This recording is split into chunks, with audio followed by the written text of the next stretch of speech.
명절에 드리는 감사라는 제목으로 하나의 말씀을 전하겠습니다. 올 추석 명절은 날씨도 참 좋고 또 쉬는 기간도 길고 너무나도 감사한 그런 명절인 것 같습니다. 명절에 여러 가지 우리가 상대적으로 사람들을 비교하면서 우리에게 없는 것, 부족한 것, 이것 때문에 원망하지 마시고 하나님께서 우리에게 이미 주신 것 헤아려 보고 감사하고 그렇게 하나님 앞에 정말 진심으로 감사하는 그런 명절이 되실 수 있기를 바랍니다. 어느 날 한 교수가 강의실에 들어가서 오늘은 수업을 하지 않고 시험을 잠깐 보겠다 하면서 A4 용지를 학생들에게 한 장씩 나누어 주었습니다. A4 용지를 딱 보니까 가운데 점이 하나 찍혀 있는 겁니다. 이 점을 보고 느낀 바를 적어서 내는 게 오늘 시험이다, 이렇게 말을 했어요. 학생들이 이 점을 보고 이 점이 무슨 의미일까 여러 가지를 궁리하고 생각하고 해서 여러 가지 답을 적어서 제출을 했습니다. 교수님이 이것을 보고 안타깝게 이렇게 이야기를 합니다. 답들을 보니까 이 점의 의미에 대해서 왜 점이 왜 가운데에 찍혔을까, 그런 어떤 내용들에 대해서 많이 적었지만 적어낸 학생들 중에 점 주변에 있는 바탕, 하얀 바탕에 대해서 이야기한 사람이 아무도 없군요, 이렇게 이야기를 하는 것입니다. 그러면서 인생에 좋은 교훈을 하나 가르쳐 주었습니다. 우리 인생을 살다 보면은 너무 점에 연연한다는 겁니다. 바탕이 훨씬 더 넓고 우리의 삶에 많은 것들이 주어졌음에도 불구하고 우리에게 어두운 면, 우리의 어떤 아픈 상처, 굉장히 부분적인 것임에도 불구하고 그것에 너무 매여 있는 나머지 넓은 긍정적이고 환하고 밝은 면을 보지 못하고 살아가서는 안 된다, 그러면서 학생들에게 교훈을 했다라는 이야기입니다. 사랑하는 성도 여러분, 우리 인생이 그렇지 않습니까? 어두운 부분이 없는 사람은 아무도 없을 것입니다. 제가 우리 성도님들 뵈면은 어려운 점, 힘든 점들 다 이야기를 하시잖아요. 뭐 잘 됐다, 뭐가 좋아졌다, 뭐 사업이 잘 됨. 저 이런 거 한 번도 본 적이 없어요. 다들 뭐 때문에 어렵고 자녀 때문에 어렵고 건강 때문에 힘들고 다 이런 부분들을 이야기를 하지 밝은 면에 대해서 이야기를 하시는 분들이 그렇게 많지 않아요. 우리가 명절을 통해서 다시 한번 우리의 과거를 되돌아보고 우리 미래도 생각해 보면 우리의 어떤 부족한 부분들, 뭐 점과 같은 게 부분적인 부분들로 인해서 우리 인생이 굉장히 어렵고 힘들고 명절조차도 기쁘게 지나가지 못하는 그런 인생이 되지 않기를 바랍니다. 좀 더 밝은 면들을 바라보고 하나님이 우리에게 허락하신 것들이 무엇인가, 이 부분을 좀 더 생각해 보실 수 있기를 바랍니다. 오늘 시편 기자는 그 부분을 이야기를 해주고 있습니다. 시편 116편은 하나님의 구원에 대한 감사의 시, 감사의 찬송, 이렇게 주제어를 말할 수 있어요. 시인은 하나님의 도움이 없이는 벗어날 수 없었던 그런 환난들을 극복했어요. 이겨냈죠. 기도의 응답을 받았어요. 그리고 하나님 앞에 감사의 시로 어떻게 하나님의 은혜에 내가 보답할까, 이런 고백으로 나아갑니다. 오늘 본문의 12절이 오늘 내용의 앞권이에요. 12절 우리 본문 우리 같이 한번 읽겠습니다. 내게 주신 모든 은혜를 내가 여호와께 무엇으로 보답할까? 여러분, 명절에 우리가 이런 고백을 하면 얼마나 좋겠습니까? 하나님 나에게 주신 은혜를 생각하면서 이 은혜를 내가 무엇으로 갚을 수 있을까? 보답할 수 있을까? 그러면 점들은 보이지 않고 점도 밝은 면들이 보일 텐데 사람들과 비교하면서 나에게 없는 것에 계속 집중을 하니까 우리에게 감사가 마르고 우리에게 찬양이 없어지고 이런 경우들을 당하게 되는 것이죠. 여러분, 시편 116편 말씀을 쭉 읽어보면은 시인의 모든 문제가 해결된 게 아니에요. 보면은 모든 문제가 해결된 것은 아니지만 긴급하게 해결된 문제로 인해서 그 은혜에 대해서 너무나도 감사하고 있는 것을 봅니다. 해결되지 않은 문제보다는 해결된 문제들, 그 부분에 시인은 집중을 하고 있다라는 것이에요. 작고 어두운 검은색 점이 아니라 하나님 나에게 허락하신 밝고 환한 그런 어떤 그 백색, 이 부분을 시인이 바라보고 있기 때문에 하나님이 나에게 주신 은혜를 내가 무엇으로 보답할 수 있을까, 이런 마음들이 생기는 것입니다. 이번 명절에 이런 마음들이 꼭 생길 수 있기를 바랍니다. 하나님이 나에게 주신 은혜를 기억하면서 내가 어떻게 하면 이것을 하나님 앞에 보답할 수 있을까. 그래서 명절의 원망과 불평보다는 명절에 가능한 한 감사와 찬양과 또 은혜에 대한 보답으로 명절을 좀 보내실 수 있기를 바랍니다. 제가 이 명절에 어떤 말씀, 하나님께서 우리 성도들에게 어떤 말씀 주기를 원하실까 기도하는 가운데 명절에 좀 우리가 꼭 기억할 수 있는 감사 제목 3가지를 좀 소개해 드리고 싶어요. 이 부분을 좀 오늘 말씀과 좀 연관지어서 좀 전하도록 하겠습니다. 3가지 감사를 좀 소개해 드리고 싶은데요. 첫째는 휴식을 주신 하나님께 감사하실 수 있기를 바랍니다. 열심히 뛰어오시지 않았습니까? 물론 여름에 휴가도 다녀오시기도 하셨지만 이번 명절은 6일이 쉬잖아요. 6일이면 거의 뭐 휴가 아닙니까? 휴가. 하나님께서 우리에게 쉼을 허락하신, 쉼표를 주신 그 하나님께, 우리 인생 가운데 우리가 쉬지 않으면 하나님이 갑자기 우리를 쉬게 하시기도 하세요. 여러 가지 이유로 인해 여러 가지 원인을 만드셔서 쉬게 하시기도 하시단 말이죠. 그럼에도 불구하고 우리를 쉬게 하신 그 하나님을 좀 기억하고 감사하실 수 있기를 바랍니다. 여러분, 마가복음 6장 31절에 보면 이런 구절이 있어요. 우리 스크린 보고 같이 한번 읽겠습니다. 이르시되 너희는 따로 한적한 곳에 가서 잠깐 쉬어라. 우리 주님이 제자들에게 사명을 허락하셨어요. 그 사명을 마치고 제자들이 돌아왔을 때 주님은 야, 너 사명 마쳤으니까 더 다른 일을 해라. 어떤 일들을 맡기고 이러신 것이 아니라 너 정말 고생했다. 잠깐 한적한 곳에 가서, 사람들이 지금 옆에 너무 많으니까 한적한 곳에 가서 따로 쉬어라. 주님 그렇게 말씀해 줍니다. 우리 주님, 우리 모두가 쉬기를 원하세요. 열심히 뛰어왔으면 좀 쉴 줄도 알아야 됨을 성경은 말해줍니다. 여러분, 쉼이 없으면 더 앞으로 우리가 갈 수가 없어요. 여러분, 일주일 내내 열심히 일하고 주일도 쉬지 않고 일하잖아요. 그러면 그 다음 2번째 주일에 일을 할 때 너무 지치고 힘들어요. 쉴 때는 꼭 쉬어줘야 돼요. 쉼표가 우리 인생 가운데 필요해요. 이번 추석 명절을 통해 하나님께서 우리에게 쉼표를 주심에 대해서 꼭 감사해야 됩니다. 여러분, 이번에 이 추석은 올해 후반기를 뛰기 위한 저는 쉼표다, 이렇게 소개하고 싶습니다. 여러분, 쉼표는 무엇입니까? 마침표와 다르죠. 쉼표는 잠시 쉬는 거예요. 잠시 쉬는 것. 여러분, 음악에서 쉼표는 굉장히 중요합니다. 음악 하시는 분들은 쉼표가 어디 있는지를 보고 악기를 연주한다든지 아니면 노래를 하게 되죠. 쉴 때 쉬지 않으면 정확하게 음을 낼 수 없기 때문입니다. 쉼표가 없는 음악은 상상할 수 없죠. 쉼표는 쉬면서 호흡을 고르라 라는 뜻입니다.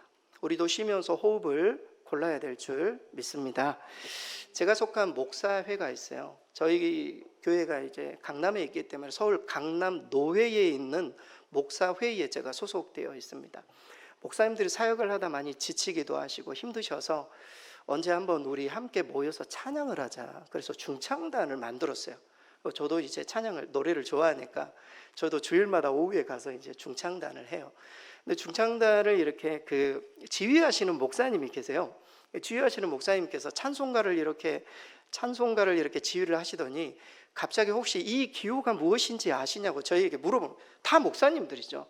찬송가에 있는 기호 혹시 여러분 아시나요? 찬송가 한번 보여주세요. 좀 이렇게 확대할 수 있는지 모르겠는데요. 이 보면은 통일 찬송가 249 밑에 천국, 그리고 밑에 보면은요, 여러분 눈이 안 좋으셔서 잘 안 보이시죠? 제가 한번 읽어드릴게요. 6.6.8.8.6.6 이렇게 적어졌어요. 668866 이렇게 적어졌어요. 그리고 REF 이렇게 적어졌어요. 혹시 이 기호가 무엇인지 아시나요? 우리 여기에 음악 전공하신 분들도 계시겠지만 혹시 아시나요? 제가 신앙생활을 30년 이상 했는데 처음 알았어요. 이 지휘하시는 분이 물어보시는데 거기 있는 목사님들이 아무도 모르시는 겁니다. 이게 무슨 말인지. 이게 무슨 말이냐면, 우리 한글로 6자를 부르면 그 다음은 쉬라는 겁니다. 그리고 또 6자를 부르고 또 쉬라는 겁니다. 그리고 8자를 부르고 쉬고 8자를 부르고 쉬고 그 다음에 6자, 그 다음에 6자. REF는 반복해라, 이런 의미예요. 여러분, 찬송가 249장은 이런 찬양이죠. 제가 한번 쉼표를 한번 해가지고 한번 불러보겠습니다. 주 사랑하는 자, 이런 찬양이에요. 6글자를 하고 쉬라는 거예요. 주 사랑하는 자 다 찬송할 때에 쉬고 그 보좌 앞에 둘러 8자 쉬고 그 보좌 앞에 둘러서 그 영광 돌리세 그녀 이렇게 부르라는 겁니다. 이렇게 처음 하셨죠? 저도 처음 알았습니다. 그러면 하나님은 어떤 분이십니까? 하나님은 예술가이십니다. 하나님은 우리 인생을 작곡하는 음악가이기도 하십니다. 우리가 어디서 잠시 쉬어야 할 줄을 아시는 분이시죠. 6마디를 하고 쉬어라, 6글자를 하고 쉬어라, 이렇게 말씀하십니다. 그리고 그것에 하나님이 반드시 쉼표를 찍어주시고 우리로 하여금 멈추게 하시는 겁니다. 우리도 여러 가지 어떤 숫자, 여러 가지 어떤 달들을 우리가 지내오면서 이번 추석에는 조금 쉬고 호흡을 가다듬고 가을을 준비하라, 이런 의미로 우리에게 쉼을 주셨다고 믿습니다. 추석을 그런 휴식의 시간으로 꼭 삼으실 수 있기를 바랍니다. 한편 우리 하나님께서는 우리를 강제로 쉬게 하시기도 하십니다. 우리가 쉬지 않았을 때 일경우이기도 하고 예기치 않은 여러 가지 일들로 인해서 우리를 강제로 쉬게 하시기도 해요. 우리 인생에 가끔 쉼표를 찍어서 우리를 멈추게 하시는 그런 일들이 삶 가운데 등장합니다. 실패를 통해 쉬게 하시고 질병을 통해 쉬게 하십니다. 역경과 시련과 큰 장애물을 통해 쉬게 하시기도 하시고, 때로는 남자들은 군대를 보내고 그러면서 쉬게 하기도 하십니다. 하지만 그때마다 하나님이 쉼표를 찍으실 때 꼭 기억해야 돼요. 그것이 마침표가 아니다. 그것은 쉼표다. 우리 인생의 절망과 어려움과 실패 이런 것들을 마침표로 생각해서는 안 돼요. 쉼표다. 하나님께서 지금 이 시간 호흡을 고르고 너희가 어디 방향으로 가야 될지 이것을 정해주시기 위해, 그것을 알려주시기 위해 우리를 잠시 쉬게 하는 것이지, 인생 내가 끝이 났다, 내 인생은 끝이야, 이것으로 이제 나에는 희망이 없어, 그냥 주저앉으라고 하나님이 쉼표를 주신 게 아니라는 겁니다. 마침표로 생각해서는 결코 안 됩니다. 여러분, 슬라이드 엣지라는 책이 있어요. 그 책에 보면 이런 표현이 있어요. 하나님이 쉼표를 찍는 곳에 마침표를 찍지 말라. 하나님이 쉼표를 찍었는데 왜 우리가 마침표를 찍냐고요. 하나님이 잠시 숨을 고르라고 주신 것인데, 하나님이 잠시 쉼표를 찍어 주셨는데 말이죠, 작은 실패에 실망하고 좌절해서 마침표를 찍어버리는 어리석은 짓을 해서는 안 된다. 책은 이야기를 해주고 있습니다. 여러분, 우리는 언제 잠시 멈춥니까? 방향을 돌릴 때예요. 여러분, 우리가 가다가 갑자기 어디 길에 막히면 방향을 돌릴 때 잠시 멈췄다가 방향을 하고 그쪽으로 가잖아요. 쉼의 이유예요. 운전을 하다 보면 언제 멈춥니까? 기름 떨어졌을 때 아닙니까? 기름 그냥 채우려고 멈추는 거예요. 잠시 쉬는 것이지 마침표가 결코 아닙니다. 우리의 에너지를 보충하기 위해서 산에 오르다가 물을 마시기 위해 우리가 쉬는 것이지, 그것에 그냥 주구장창 마침표를 찍어서는 안 돼요.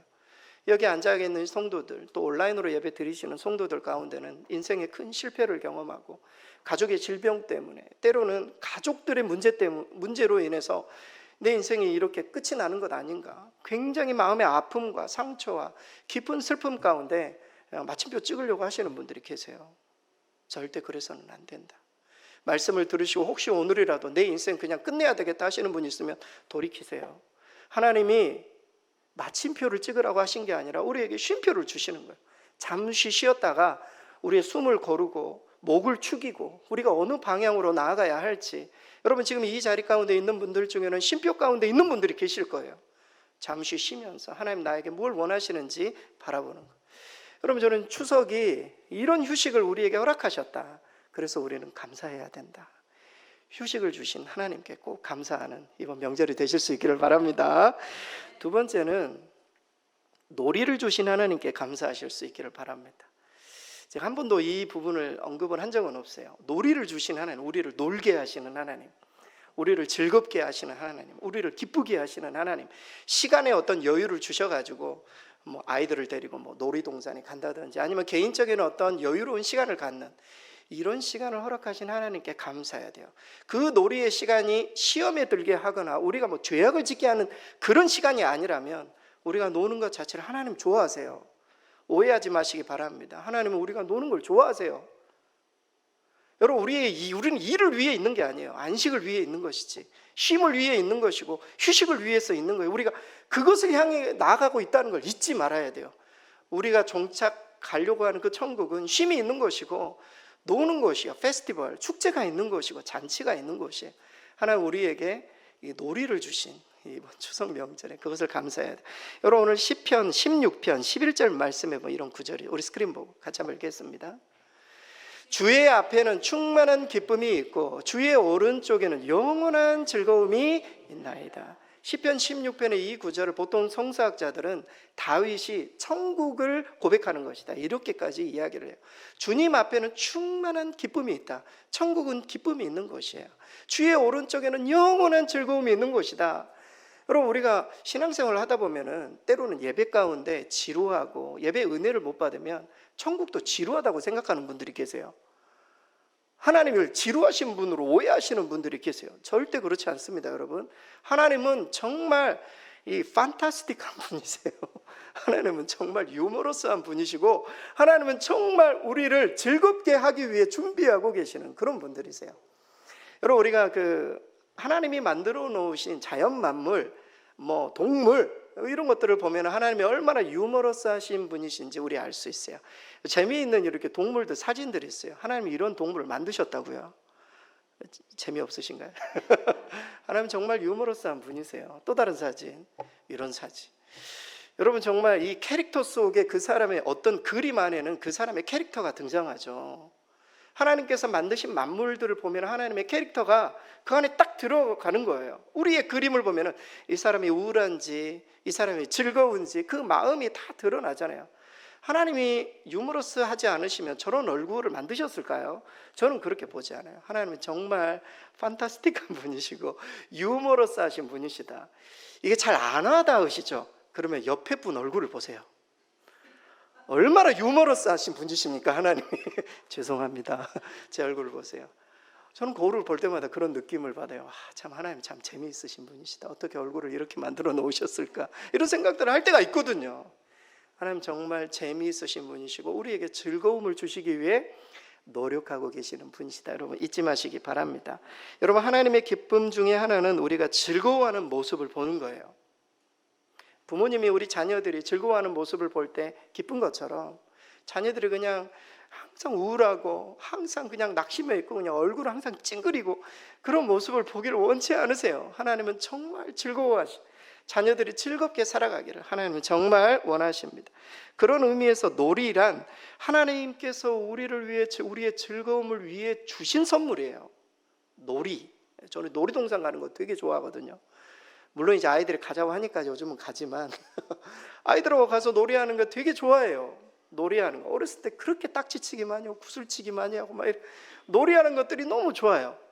하나님께서 우리를 그렇게 만드신 거야.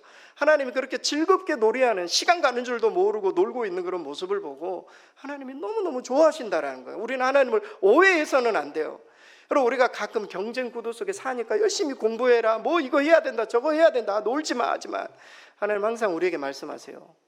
좀 더 놀라고, 좀 더 쉬라고, 좀 더 여유를 가지라고, 좀 더 이렇게 즐기라고. 우리 주님은 그걸 원하시는데 세상이 우리를 그렇게 못 놓게, 마귀가 그렇게 못하게 하는 거예요. 사실 하나님은 우리를 놀기 원하십니다. 여러분 논다라는 말은 놀이한다라는 뜻이에요. 그 놀이가 죄악의 낙을 추구하는 것이 아니라면, 우리를 시험에 들게 하는 것이 아니라면 놀이는 하나님의 성스러운 질서에 참여하는 거예요.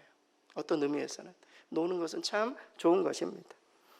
따라서 추석 명절에 집에만 있지 마시기 바랍니다. 집에 그냥 주구장창 TV만 보고, 저도 가끔 그럴 때가 있거든요. 자꾸 나가셔야 돼요. 자꾸 나가셔서 바람도 쏘이고 사람 구경도 하고. 저는 오늘 이제 고향에 내려가는데요. 제가 목요일 금요일 아이들 데리고 전부 좀 광화문도 가고 저기 명동도 가고 그렇게 애들 다 데리고 나갔어요.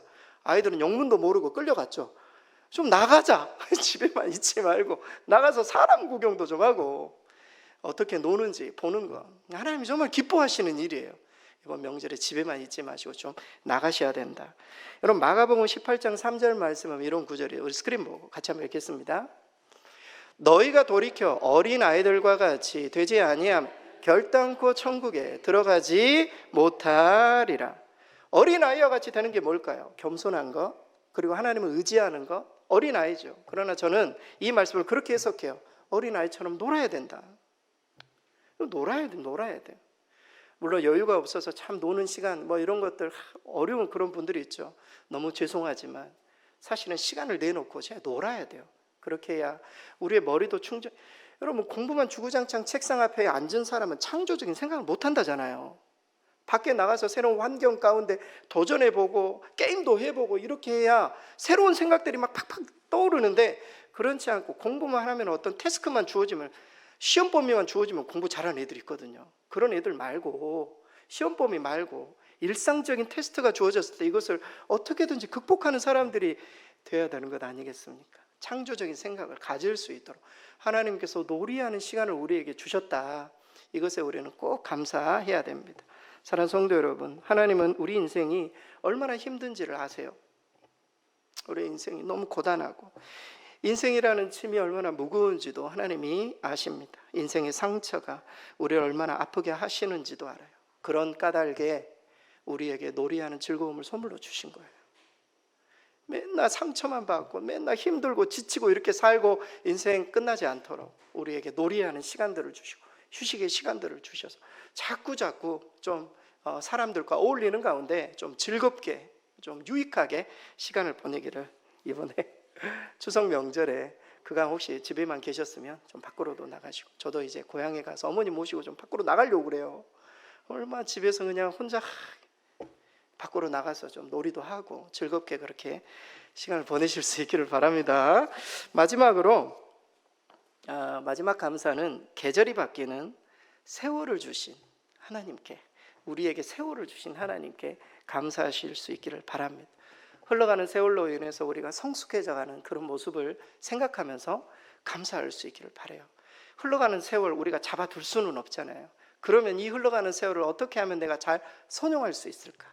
이 세월을 통해 어떻게 내가 성장할 수 있을까 생각하면서 하나님 우리에게 세월을 주신, 작년 추석이 엊그제였는데 벌써 이번 또 추석이네 이렇게 생각하지 마시고 1년 동안 내가 성장했다라는 그런 마음으로 세월을 주신 하나님께 감사해야 돼요. 여러분, 에베소서 5장 16절 스크린 보고 같이 한번 읽겠습니다. 세월을 아끼라, 때가 악하니라. 여러분, 여기서 세월을 아끼라는 표현은 세월을 선용하라는 의미예요. 세월을 선용하라. 다시 말해서 지혜롭게 세월을 재해석해서 하나님의 선물로 그 세월을 받고 선용하고 사용해라, 이런 의미입니다. 우리는 추석 명절에 세월이 주는 선물에 대해서 정말 감사할 수 있는 그런 좀 더 차원이 높은 그런 성도들이 되어야 할 것입니다. 저는 정말 세월이 주는 그런 은혜를 올 한 해 정말 감사가 됩니다. 왜냐하면 지난 추석 명절과 올해 추석은 굉장히 달라진 게 있거든요. 지난 추석 명절에는 고향에 계신 어머님 항암 투병 중이셨어요. 어려운 상황 가운데 추석 명절에 즐거워하고 만나고 막 이런 것들이 좀 불편한 상황이었어요. 지난 추석에 저희 그 장인어른 아버님도 항암 투병 중이셨어요. 두 분이 정말 고통 중에 계셨기 때문에 즐겁게 추석을 보내기가 어려웠어요. 근데 올해 추석은 시간이 약인지 세월이 약인지 이분들이 수술도 잘 받으시고 항암도 잘 이겨내셔가지고 지금은 다들 그냥 그 밖에 나가시기도 하시고 함께 식사도 하실 수 있는 그런 여력이 생겼어요. 세월은 약과도 같다고 하는데 세월은 양약이다 이런 표현이 있지만 세월이 약이라고 하는데 그렇지 않습니까? 하나님께서 세월이라는 약을 이렇게 주셔가지고 부모님들이 그래도 회복되고 건강하게 볼 수 있도록, 그래서 세월을 주신 하나님께 저는 너무 감사해요. 지금 당장 어려운 일들이 있지만 내년 추석에는 또 다른 일들이 분명히 있을 거예요. 하나 우리에게 세월을 주신, 여러분 몸에 우리에게 하나님께서 자연 치유력을 주셨다고 하지 않습니까? 이 자연 치유력이 무엇인가? 저는 세월이라고 생각해요. 시간이 지나면 우리의 마음 가운데 상처도 아물고 아팠던 고통도 그런 어떤 그 아픔의 상처들도 좀 치유가 되고, 세월이 우리에게 주는 그런 유익이기도 합니다. 이것을 알고 있었던 에레미야 선지자는 이런 고백을 했습니다. 에레미야가 3장 26절 우리 스크린 보고 같이 한번 읽겠습니다. 사람이 여호와의 구원을 바라고 잠잠히 기다림이 좋도다. 예루살렘이 멸망하는 그 순간에 에레미야가 이 말을 하고 있는 거예요. 잠잠히 기다림이 좋도다. 하나님께서 시간이 지나고 하나님이 약속을 회복에 대한 약속을 주셨기 때문에 그것을 내가 잠잠히 기다리겠다.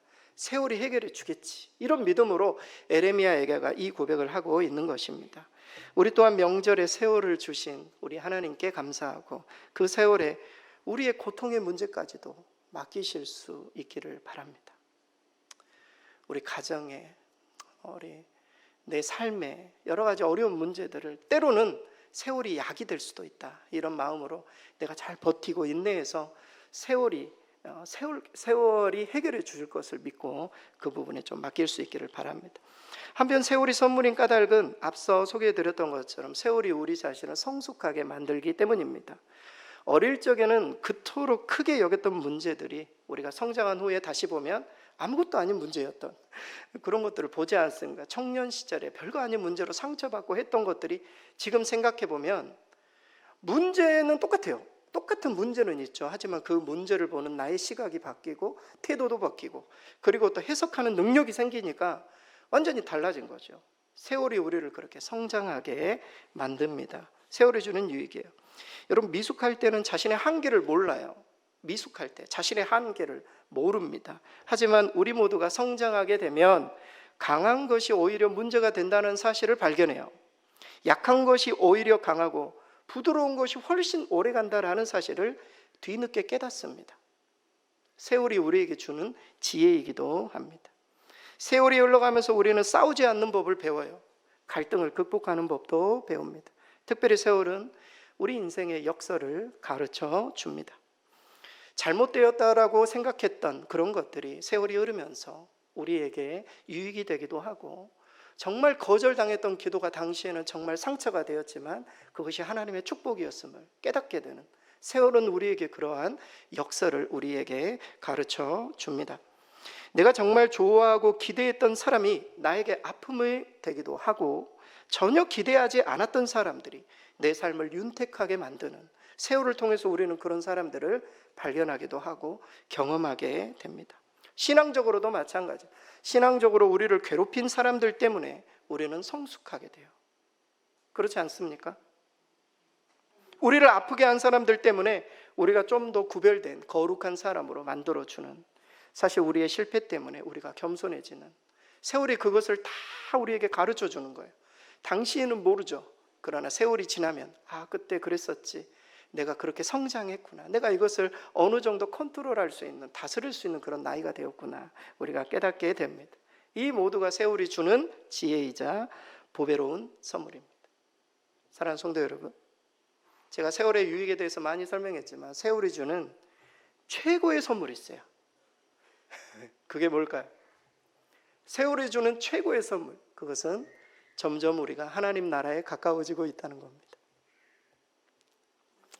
저도 삶을 살아가면서 정말 내려놓고 싶고, 하나님 저를 좀 데려가 주세요, 그렇게 말할 때가 있어요. 하나님 저 빨리 천국에 가고 싶어요. 이런 생각들이, 성도들 가운데 인생에 어려운 문제가 닥치면 우리 다 예수 믿는 사람이들이니까 죽어도 다 천국 간다, 이런 믿음으로 저를 좀 불러주세요, 이런 분들이 계실 거예요. 세월이 주는 유익은 우리가 점점 천국에 다가서고 있다라는 것입니다. 이렇게 제가 설교를 하고 있는 순간에도 세월은 흐르고 있어요. 그리고 이 세월로 인해 하나님 나라가 우리 가운데 가까워지고 있다.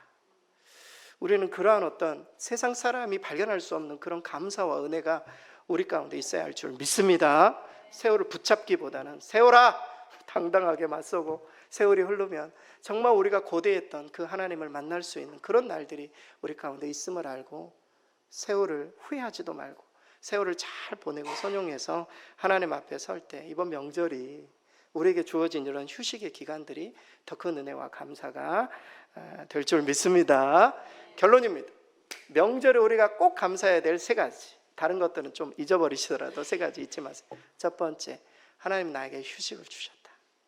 잠깐 쉬라는 거다. 마침표로 생각하지 마라. 두 번째, 놀이를 주신 하나님, 우리가 정말 놀기를 좋아하신다. 천국은 그런 곳이다. 어린아이와 같이 정말 우리가 어떻게 하면 이 기간들을 좀 더 우리가 좀 유익하게 보낼 수 있어요. 세 번째, 우리에게 세월을 주신 하나님. 이 세 가지 하나님 앞에 감사의 기도를 드리면서 남은 명절을 은혜 가운데 잘 보내시는 저와 여러분 되실 수 있기를 바랍니다.